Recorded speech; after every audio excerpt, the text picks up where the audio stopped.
الحمد لله الحمد لله نحمده ونستعينه ونستغفره ونؤمن به ونتوكل عليه ونعوذ بالله من شرور أنفسنا ومن سيئات أعمالنا من يهده الله فلا مضل له ومن يضلله فلا هادي له ونشهد أن لا إله إلا الله وحده لا شريك له ونشهد أن سيدنا ومولانا محمدا عبده ورسوله صلى الله تعالى عليه وسلم أما بعد فأعوذ بالله من الشيطان الرجيم بسم الله الرحمن الرحيم إن الذين قالوا ربنا الله ثم استقاموا تتنزل عليهم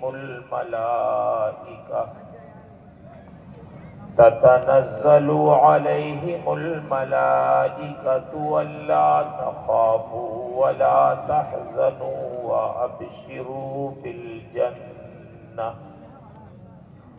وأبشروا بالجنة التي كنتم توعدون آمنت بالله صدق الله العظيم وصدق رسوله النبي الأمين الكريم ونحن على ذلك لمن الشاهدين والشاكرين والحمد لله رب العالمين. انتہائی عقیدت و محبت اور احترام کے ساتھ بارگاہ رسالت مآب صلی اللہ تعالی علیہ وسلم میں درود شریف کا نذرانہ پیش کریں. اللہم صلی علی سیدنا و مولانا محمد معدن الجود والکرم وآلہ وبارک وسلم صلاۃ وسلاما علیک یا رسول اللہ.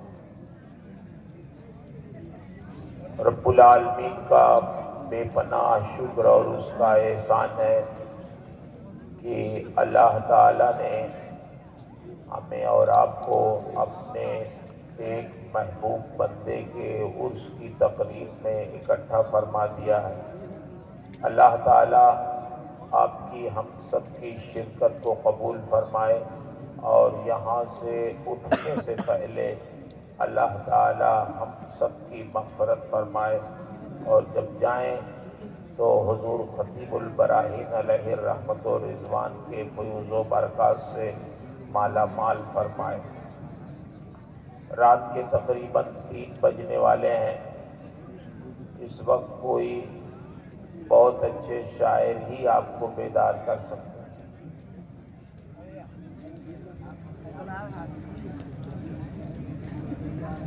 لیکن چونکہ آپ محبت میں آئے ہیں، عرس کی تقریب میں جو لوگ آتے ہیں وہ بہت عقیدت سے آتے ہیں، بہت محبت سے آتے ہیں اور آنا بھی چاہیے. دیکھیے عرس کس کا ہوتا ہے؟ بولیے. عرس سب کا نہیں ہوتا. ہندوستان میں سینکڑوں سال تک مغلیہ حکومت قائم رہی. بڑے بڑے بادشاہ